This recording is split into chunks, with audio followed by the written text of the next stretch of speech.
मुकदमे की कार्रवाई शुरू की जाए। माय लॉर्ड, ये क्रिमिनल नंबर 108 है।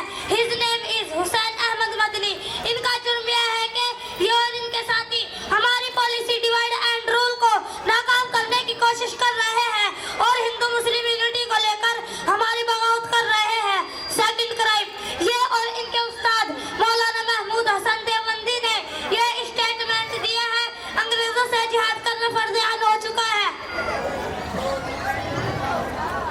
My lord, please take the action. Okay, क्या तुम इकरार करते हो कि हिंदू मुस्लिम एकता को लेकर तुम हमारी हुकूमत की बगावत कर रहे हो और तुम्हारे लीडर ने स्टेटमेंट दिया है कि अंग्रेजों से जिहाद करना फर्ज है?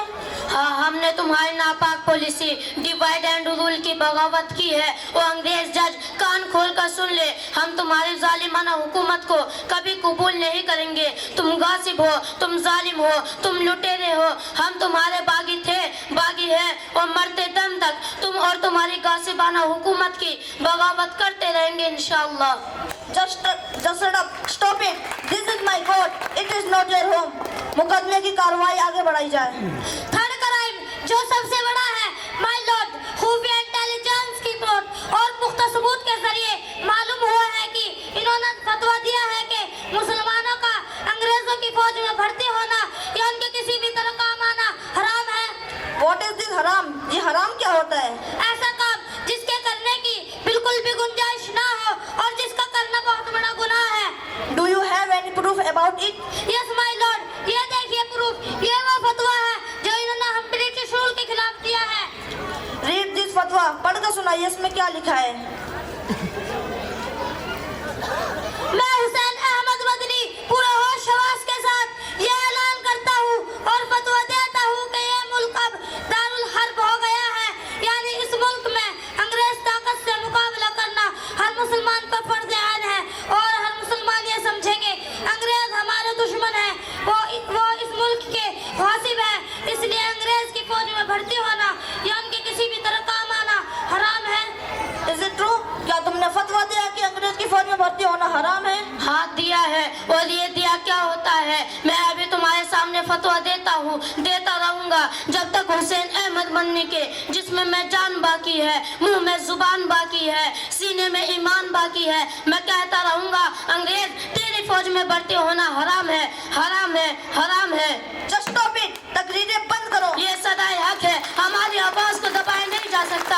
ऐ मौलवी, शायद तुम्हें हमारी ताकत का अंदाजा नहीं है। तुम्हारी खोखली ताकत हमारे हौसले पस्त नहीं कर सकती। तुम भूल रहे हो सरजमीन हिंद पर अब हमारी हुकूमत का सूरज तुल हो चुका है। ये अंग्रेज जज जुबान बंद कर याद रख, ये जमीन अल्लाह की है, इस पर हुकूमत भी अल्लाह ही की रहेगी। तुझ जैसे लाखों फिरौन खुदाई का दावा करके खाक में मिल चुके हैं।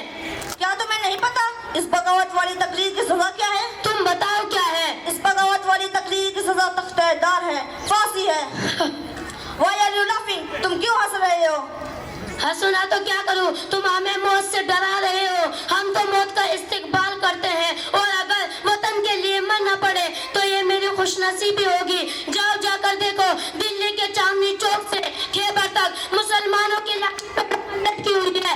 जाओ बालाकोट की पहाड़ी पर देखो सैयद अहमद शहीद जंग लड़ते नजर आ रहे हैं, मौलाना इस्माइल शहीद खून में रंगे नजर आ रहे हैं, शेर महसूर टीपू सुल्तान जामे शहादत पीते नजर आ रहे हैं। हम अपने हिंदुस्तान के लिए सब कुछ कुर्बान कर देंगे। ये अंग्रेज जज काले पानी की सजा तुमने देख ली, हम नहीं डरे। माल्टा में कैद करके तुमने देख लिया, हम नहीं डरे। लाखों हिंदुस्तानियों का खून तुमने बहा दिया, हम नहीं डरे। हम मरने से डरने वाली कौम नहीं है, लिहाजा हमें मौत की धमकियां मत दो।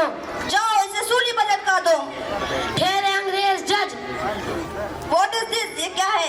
ये मेरा लगते सफर है। मैं नहीं चाहता कि सारी उम्र जिसकी मुखालफत करता रहा, जिसके खिलाफ ऐलान जंग करता रहा, हमेशा जिसके प्रोडक्ट का बॉयकॉट करता रहा, उसकी मिल्कियत का कपड़ा अपने जिस्म से लगाकर कब्र में जाओ, मेरा ज़मीर गवारा नहीं करता।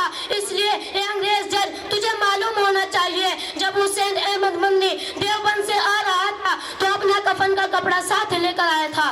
Oh shit, supplement case. जी बहुत खूब माशाल्लाह।